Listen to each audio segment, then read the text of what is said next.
অধিকাংশ সাহাবী যেমন সুহাইবে রুমি রাদিয়াল্লাহু তাআলা আনহু, খাব্বাব ইবনুল আরাত রাদিয়াল্লাহু তাআলা আনহু, আম্মার ইবনে ইয়াসির রাদিয়াল্লাহু তাআলা আনহু, বিলাল রাদিয়াল্লাহু তাআলা আনহু সহ অধিকাংশ সাহাবায়ে কেরামই দুর্বল অসহায় ছিলেন। যার কারণে বিপরীতে দেখা যায় যারা ইসলাম এবং মুসলমানদের বিরুদ্ধে ছিল, যারা কালিমার বিরুদ্ধে ছিল, কুফুর এবং তাগুতের পক্ষে ছিল, এরা দেখা যায় ক্ষমতাওয়ালা, দাপটশীল, সম্পদশালী। ওই আবু জাহেল, আবু লাহাব, উতবা, শাইবা, ওয়ালিদ ইবনে মুগিরা এরা দেখলো নবীজির হাতে হাত রেখে যারা কালিমা পড়ে মুসলমান হয়েছে এরা অধিকাংশই দুর্বল। আর দুর্বল লোকদেরকে দেখবেন নরম যে হয় তার সাথে সবাই গরম হয়ে যায়। বলেন ঠিক না?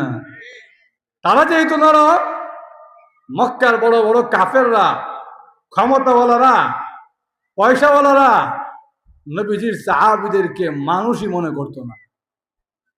আম্মার ইবনে ইয়াসির রাদিয়াল্লাহু তাআলা আনহু ওনাকে এমন নির্যাতন করেছে, ওনাকেও মারে, ওনার আব্বা ইয়াসির রাদিয়াল্লাহু তাআলা আনহুকেও মারে, এমনকি ওনার মা সুমাইয়া রাদিয়াল্লাহু তাআলা আনহাকে আবু জাহেল লজ্জাস্থানে বর্ষা দিয়া আঘাত করে শহীদ করে দিয়েছে।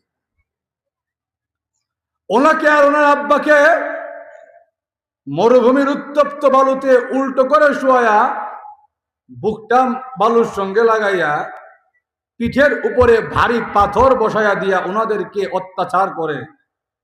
রাসূল করিম সাল্লাল্লাহু আলাইহি ওয়াসাল্লাম ওনাদের পাশে দিয়া যায়। নিজের সাহাবীর এমন দৃশ্য দেখে রাসূলের চোখ বেয়ে পানি পড়ে।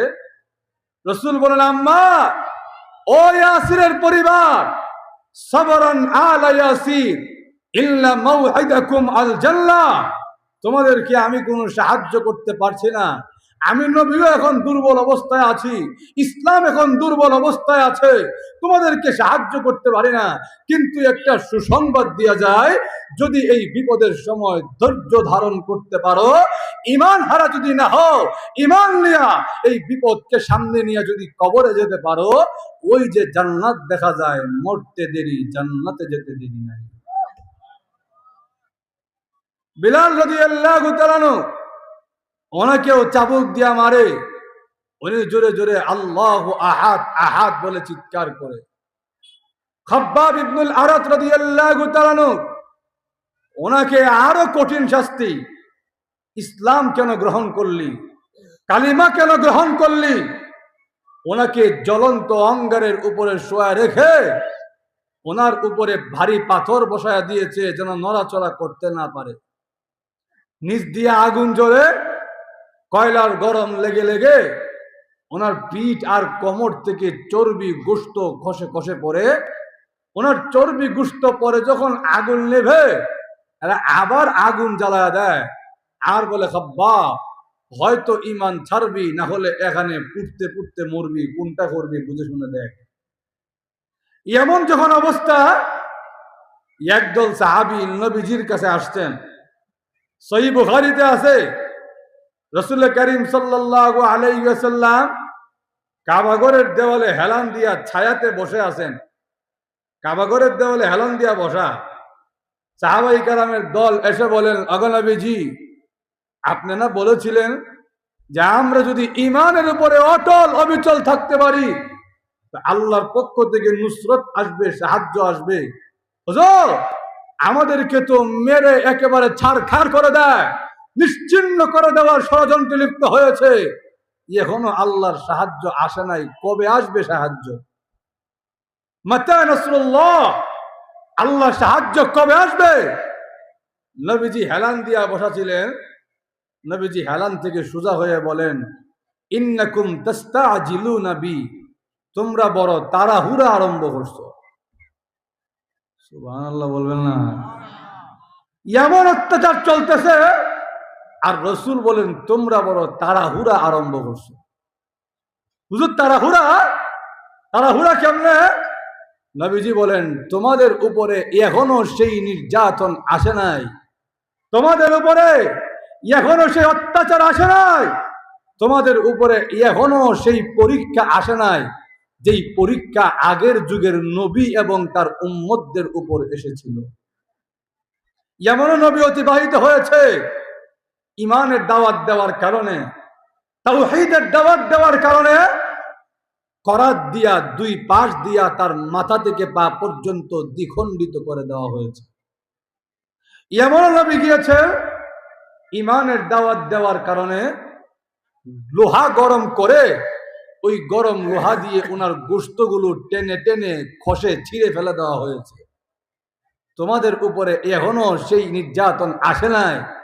তোমাদেরকে সুসংবাদ দেওয়া যায়, যদি ইমানের উপরে অটল থাকতে পারো তোমার ইমানের উপরে আঘাত আসবে, ইমানের উপরে বেঈমানদের কালো চোখ পড়বে, ইমানের উপরে কালো থাবা আসবে, কিন্তু ইমানের উপরে যদি অটল আর অবিচল থাকতে পারো, আমি রসুল তোমাদেরকে সুসংবাদ দিয়ে গেলাম, সেই দিন বেশি দূরে নয় যেদিন এই নীল আসমানে ইমানের কালো পতাকা সারা বিশ্ব জুড়ে ইমানের পতাকা উড়বে ইনশাআল্লাহ।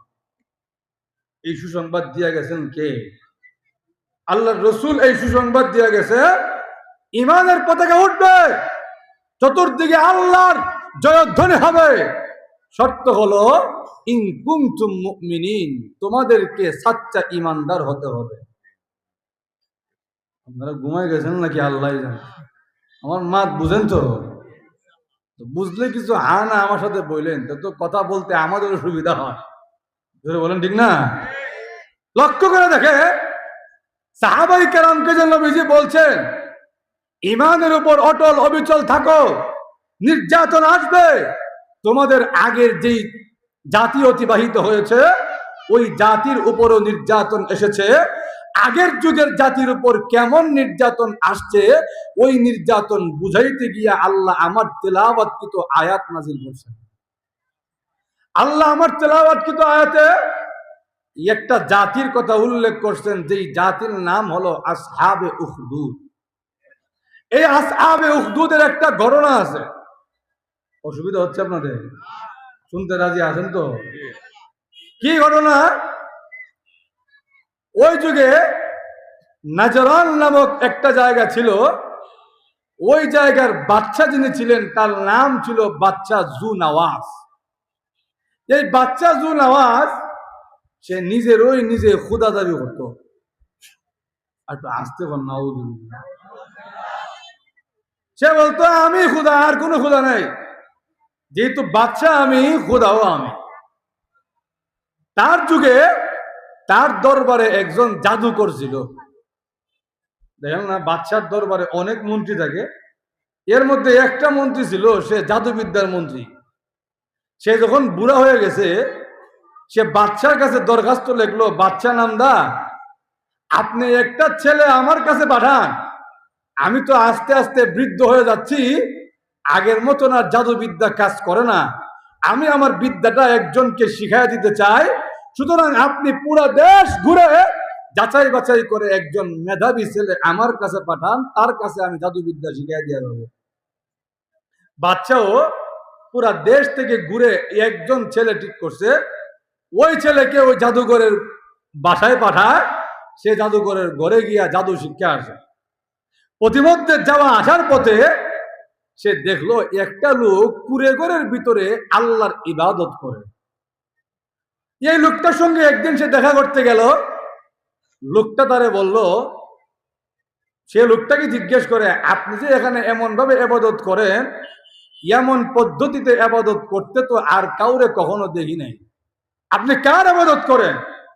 লোকটা বলেন আমি এমন এক সত্তার ইবাদত করি যিনি আমারও খোদা, তোমারও খোদা, তামাম বিশ্ব জগতের খোদা। তিনি কে? আর একটা আওয়াজ দিয়া বলে। ওই ছেলে বলে আল্লাহ, জীবনেও তোর নাম শুনলাম না। তো আল্লাহকে, নতুন জিনিস মানুষ শিখতে আগ্রহ বেশি হয়। আল্লাহকে বলে আল্লাহ হলেন তিনি যিনি তোমাকেও পালেন, আমাকেও পালেন, তামাম বিশ্বজগৎ যিনি পালেন তিনি হলেন আল্লাহ। তো আপনি কি কিতাব পড়েন? আপনার সামনে দেখা যায় একটা কিতাবও আছে, এই কিতাবটা কি? ওই ওই ইহুদি আলেম, ওই খ্রিস্টান পাদ্রী, উনি বলে ওঠেন এই কিতাবের নাম হলো ইনজিল কিতাব।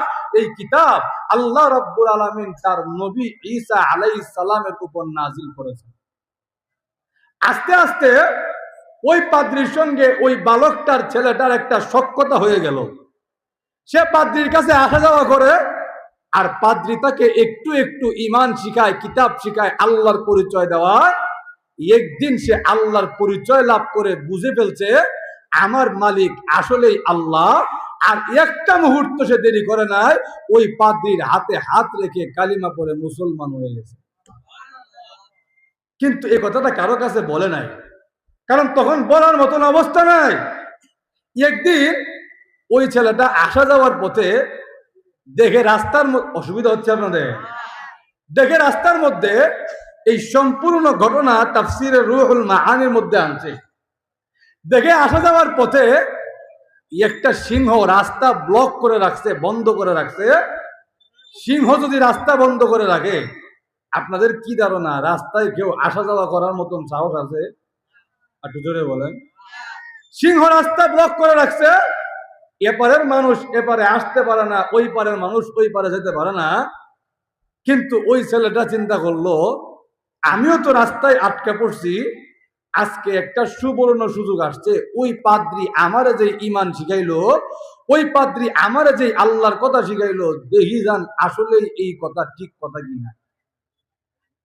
ওই ছেলেটা ছোট্ট একটা কঙ্কর হাতে নিছে, ডাক দিয়া বলে, প্রভু, ওই খ্রিস্টান পাদ্রী আমাকে যে আল্লাহর কথা শিখায়, আমাকে যে ঈমানের কথা শিখায়, যেই ইনজিল কিতাবের কথা শিখায়, ওই আল্লাহ যদি সত্য আল্লাহ হয়ে থাকে, ওই ঈমান যদি সত্য ঈমান হয়ে থাকে, আমি আমার আল্লাহর নাম নিয়া এই কঙ্করটা দিয়া যদি সিংহের গায়ে আঘাত করি, আল্লাহ যদি সত্য আল্লাহ হয়ে থাকে, তাহলে এই ছোট্ট কঙ্করের আঘাতে এই সিংহটা এই মুহূর্তে মারা যাবে। এই কথা বলে ওই ছোট বালকটা তার ছোট্ট কঙ্করটা হাতে নিয়ে সিংহের দিকে যখন আঘাত করেছে, ছোট্ট কঙ্করের আঘাত খাওয়ার সাথে সাথে ওই সিংহ দেখা যায় মরণ হয়ে গেছে, সিংহ মারা গেছে। এলাকার মধ্যে খবর ছড়া গিয়েছে, এই জাদুকরের শিষ্য জাদুকরের কাছে এমন বিদ্যা শিখেছে, ছোট্ট কঙ্করের আঘাতে বড় একটা সিংহকে হত্যা করে ফেলেছে। এক কান দুই কান হতে হতে বাচ্চার কান পর্যন্ত এই খবর পৌঁছে গেল। বাচ্চা এবার এই গোলামকে ডেকে নিল, গোলাম, ভালোই দেখা যায় জাদুবিদ্যা শিখেছ, জাদুকরের কাছে যে পাঠাইয়াছিলাম ভালোই দেখা যায় জাদুবিদ্যা শিখাইছি, কেমনে পারলা, কেমনে জাদু দিয়া, কোন জাদু দিয়া সিংহকে হত্যা করলা? ওই গোলাম ডাক দিয়া বলে, ও বাচ্চা রামদার, কোন জাদুর মাধ্যমে আমি সিংহকে হত্যা করি নাই।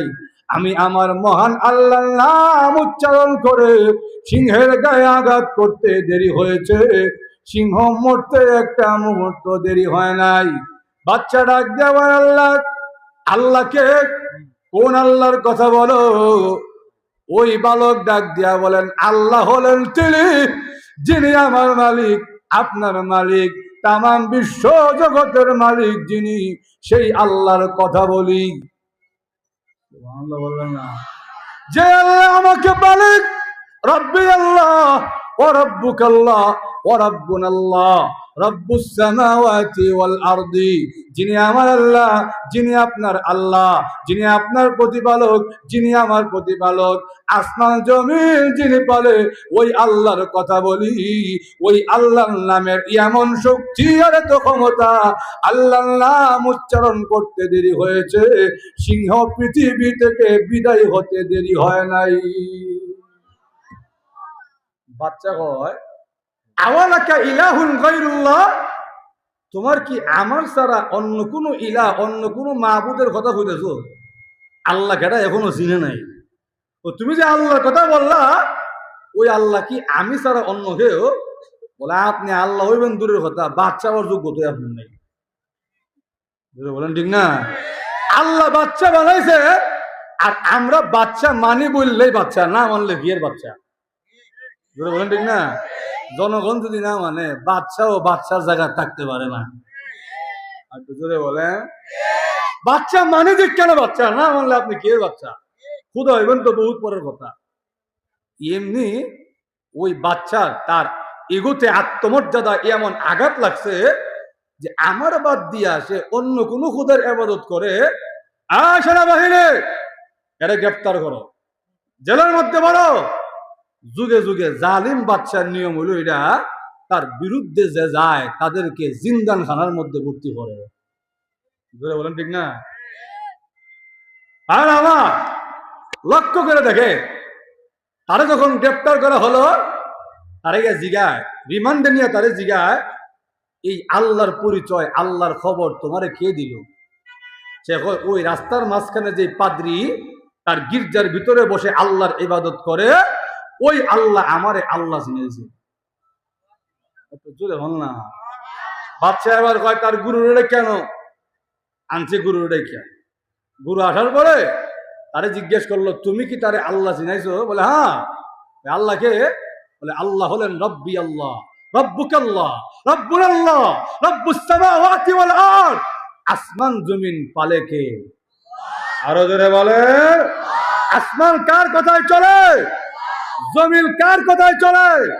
হাওয়া বাতাস চন্দ্র সূর্য নক্ষত্র গ্রহ তারকা কার কথায় চলে? আল্লাহ হলেন সেই আল্লাহ যিনি তামাম বিশ্ব জগতের পালনেওয়ালা। এবার বাচ্চা বলেন, দেখো আমার চাইতে বড় খোদা যে আর কেউ নাই, তোমার দেখায় দে, আমি এই মুহূর্তে তোমাকে হত্যা করব, তোমার আল্লাহ যদি পারে তাহলে ঠেকাইতে হবে। নাউজুবিল্লাহ বলবেন না? সঙ্গে সঙ্গে করাত এনে সকলের সামনে, তার শিষ্যের সামনে করাত দিয়া দুখণ্ডিত করে তাকে শহীদ করে দিয়েছে। কিন্তু ওই ছেলে তারে দেখায় বলে, তোমার শিষ্যর যে অবস্থা, তোমার গুরুর যে অবস্থা, তুমি শিষ্য হইয়া তোমার অবস্থা এমন হবে, এখনো সময় আছে, তাড়াতাড়ি কালিমা ছাড়ো, ইমান ছাড়ো, আমাকে খোদা হিসেবে মেনে নাও। শিষ্য বলে, আমার গুরু যেমনে জান বিলাই দিছে, আমিও জান দিব, ইমান দিতে পারবো না। ওই বাচ্চার দরবারে আরেকজন মন্ত্রী ছিলেন, তিনি ছিলেন জন্ম থেকে অন্ধ। জন্মান্ধ বুঝেন তো আপনারা? জন্ম থেকে অন্ধ। ওনার মনে মনে একটা আশা যে এই ছেলেটা, সে যদি তার খুদার নাম নিয়ে সিংহরে ছোট্ট কঙ্করের আঘাতে মেরে ফেলতে পারে, তাহলে আমি তো জন্ম থেকে চোখে দেখি না, তার কাছে গিয়া সে নি তার খুদার কথা বলে আমার চোখটারে আবার আগের মতন ফিরে আনতে পারে। দেখবেন যে লোকটা অসুস্থ হয়, যত সুরত আছে সব সুরতই তার জন্য সে অ্যাপ্লাই করে। ঠিক না? বড় এমবিবিএস ডাক্তার যেমন দেখায়, বাঙালি কবিরাজও দেখায়। তারা যদি জিজ্ঞেস করেন, ভাই এ তো লাখ লাখ টাকা খরচ করলেন, বড় বড় ডাক্তার দেখাইলেন, বিদেশকে ডাক্তার দেখাইলেন, আবার এমন অজপাড়া গায়ের কবিরাজের কাছে কেন আইছেন? ও দেখি না আল্লাহ কার মাধ্যমে ভালো করে কেমন জানে। বলেন ঠিক না? সেও চিন্তা করলো, জানে সে আল্লাহর কথা বলে, এরপরও একটু গিয়া দেখি, হতেও তো পারে আল্লাহর নাম নিয়ে যদি সিংহ মারতে পারে, তো আল্লাহর নাম নিয়ে তো আমার চোখের পাওয়ারটাও ফিরায় আনতে পারে। বলেন ঠিক না? গেছে লুকায়া লুকায়া জেলের ভিতরে গিয়া বলতেছে, যেই আল্লাহর নাম নিয়া সিংহ মারছিলা, ওই আল্লাহর নাম নিয়ে আমার চোখটা ফিরাই দিতে পারবা তো? ওই বালক ওই মন্ত্রীর চোখে হাত দিয়া বিসমিল্লাহির রহমানির রহিম বলে আল্লাহকে ডাক দেয়া বলে, হ্যাঁ প্রভু, যেই আল্লাহর নাম নিয়ে আমি সিংহকে হত্যা করেছিলাম, সেই আল্লাহর নাম নিয়া এই জন্মান্ধের চোখে হাত বুলাইলাম, আল্লাহ তোমার বান্দার চোখের পাওয়ার ফিরাইয়া দাও, চোখের আলো ফিরাইয়া দাও, চোখের জ্যোতি আবার ফিরাইয়া দাও। আল্লাহ এই দোয়া করতে দেরি হয়েছে, আল্লাহ রাব্বুল আলামিন সঙ্গে সঙ্গে তার বান্দার চোখের পাওয়ার ফিরাইয়া দিতে দেরি করেন নাই। ওই মন্ত্রীর যখন চোখের জ্যোতি ফিরে এসেছে, ওই মন্ত্রী এবার ডাক দিয়া বলে, কত ডাক্তার আমি দেখাইলাম, আমার চোখের জ্যোতি কেউ ফিরাইয়া দিতে পারে নাই। আমি রাজার সবার একজন মন্ত্রী, কত ক্ষমতা আমার, কত দাপট আমার, আমার বাচ্চা নিজেকে খোদা বলে দাবি করে, কিন্তু আমার চোখের পাওয়ার, চোখের আলো ফিরাইয়া দিতে পারে নাই। তুই কেমন আল্লাহর কথা বললি, কেমন খোদার কথা বললি? আল্লাহর নাম নিতে দেরি হয়েছে, আমার চোখের জ্যোতি ফিরে আসতে দেরি হয় নাই। আমি আর একটা মুহূর্ত দেরি করতে চাই না। সঙ্গে সঙ্গে আল্লাহ নাম লিয়া লা ইলাহা ইল্লাল্লাহর কালিমা পড়ে মুসলমান হয়ে গেছে। বাচ্চা এবার দুজনে ডাকছে, কিরে তোরে পাঠাইলাম জেলখানা, যেন তোর কাছে কেউ না যায়। তুই দেখা যায় আমার মন্ত্রীরে মুসলমান বানাইলি। এবার মন্ত্রীরেও বলে, মন্ত্রী ইমান ছাড়, আর না হলে এই মুহূর্তে তোর অবস্থাও ওই গুরুর মতন হবে, পাদ্রী আলেমের মতো হবে। বলে বহু কষ্টে ইমানের আলো দেখছি, জীবন যেতে পারে, ইমান আর ছাড়তে পারবো না। ওনারেও করাত দিয়া দ্বিখণ্ডিত করে ফেলছে। ওই গোলামটা জেলখানা থেকে দেখতেছে একে একে সবাই হত্যা হচ্ছে, নিহত হচ্ছে, শহীদ হচ্ছে। অচিরেই আমার সিরিয়ালও একদিন না একদিন, বলে একদিন বাচ্চা তাকে রাখ দিছে, বড় সেনাবাহিনী আনছে, এনে বলে এই গোলামটারে আর জেলখানার ভিতরে রাখা যাবে না, এক কাম করো দুনিয়া থেকে বিদায় করে দাও। বলে কেমনে? পাহাড়ের চূড়ায় নিয়ে যাও। এই ছেলেটা মেধাবী ছেলে, আমার দরকার আছে, রে মারার দরকার নাই। পাহাড়ের চূড়ায় নিয়ে গিয়া ধাক্কা দেওয়ার আগে তারে বলবা, এই গোলাম এখনো সময় আছে, যদি আল্লাহকে বাদ দিয়ে বাচ্চাকে খোদা হিসেবে মেনে নাও, তোমাকে পাহাড় থেকে ফেলবো না, আর না হলে এই মুহূর্তে পাহাড় থেকে ফেলে হত্যা করে ফেলবো। নিয়ে গেছে পাহাড়ের চূড়ায়। নিয়ে যাওয়ার পরে পাহাড়ের চূড়ায় নিয়ে তাকে ধাক্কা দেওয়ার আগে বলতেছে, এখনো সময় আছে, আল্লাহকে বাদ দিয়ে বাচ্চাকে খোদা মেনে না, তোমাকে ছেড়ে দিব। দেখো প্রস্তাবটা কেমন দিলাম। ওই গোলাম আল্লাহ রাব্বুল আলামিনকে ডাক দিয়া বলেন, প্রভু গো, আমি যদি সত্য খোদার ইবাদত করে থাকি, আপনি আল্লাহ যদি সত্য আল্লাহ হয়ে থাকেন, আপনি আমাকে ইমানের জন্য, ইসলামের জন্য, মুসলমানদের পক্ষে কথা বলার জন্য এই জালিমদের কাছ থেকে আমাকে এই মুহূর্তে হেফাজত করেন। বালকটা এই দোয়া করতে দেরি হয়েছে, এমনি তাকে দেখে পাহাড়ের মধ্যে ভূমিকম্প আরম্ভ হয়ে গেছে। একে একে সবগুলো বাচ্চার সেনাবাহিনী পাহাড় থেকে পড়ে পড়ে নিহত হয়ে গেছে। আল্লাহ রাব্বুল আলামিন তার ওই গোলামকে আবার জিন্দা অবস্থায় ফিরাইয়া এনেছে। ওই গোলাম যখন আবার বাচ্চার কাছে ফিরে আসলো, বাচ্চা আবার ডাক দিয়া বলে, কেমন জাদু না হয় তুই শিখলি, কেমন জাদু জানি শিখলি? তোরে দেখা যায় পাহাড়ের চূড়ায় নিয়ে গিয়া হত্যা করা যায় না। না না, এবার পাহাড়ের চূড়ায় নিব না, এবার তোরে গভীর সমুদ্রের মাঝখানে নিয়ে যাব। বাচ্চা তার নৌবাহিনী ডাক দিয়েছে, তাকে নিয়ে যাও গভীর সমুদ্রে। গভীর সমুদ্রে যখন নিয়ে যাওয়া হলো, সমুদ্রের মাঝখানে নিয়ে তাকে ধাক্কা দিবে, এমনি গোলাম আবার আল্লাহকে ডাক দিয়া বলে, প্রভু গো, সত্য খোদার ইবাদত যদি করে থাকি, এই মুহূর্তে আপনি আমাকে হেফাজত করেন, দেখায়া দেন, তাদের কাছে প্রমাণ করে দেন আমি কোনো ভুয়া খোদার ইবাদত করি না। আমি যেই আল্লাহর ইবাদত করি তিনি একমাত্র আল্লাহ, তিনি একমাত্র খোদা, তিনি ছাড়া আর কোনো খোদা নাই, আপনি প্রমাণ করে দেখায়া দেন। বালক দোয়া করতে দেরি হয়েছে, এমনি তাকায় দেখে সমুদ্রের মধ্যে ভূমিকম্প আরম্ভ হয়েছে, ঝড় আরম্ভ হয়ে গেছে। ওই ঝড়ের কবলে পড়ে বাচ্চার নৌবাহিনী ডুববা মইরা সব সারখার। আল্লাহ রাব্বুল আলামিন তার বান্দাকে আবার পুনরায় বাচ্চার দরবারে ফিরায় নিয়ে এসেছেন। এবার বাচ্চার অন্তরের মধ্যে ভয় ঢুকে গেছে, না জানি আমি কি করি, এই ছেলেকে যেমনে যাই, যেদিকেই নিয়ে যায়, কিন্তু এই ছেলে দেখা যায় কোনো ক্ষতি করতে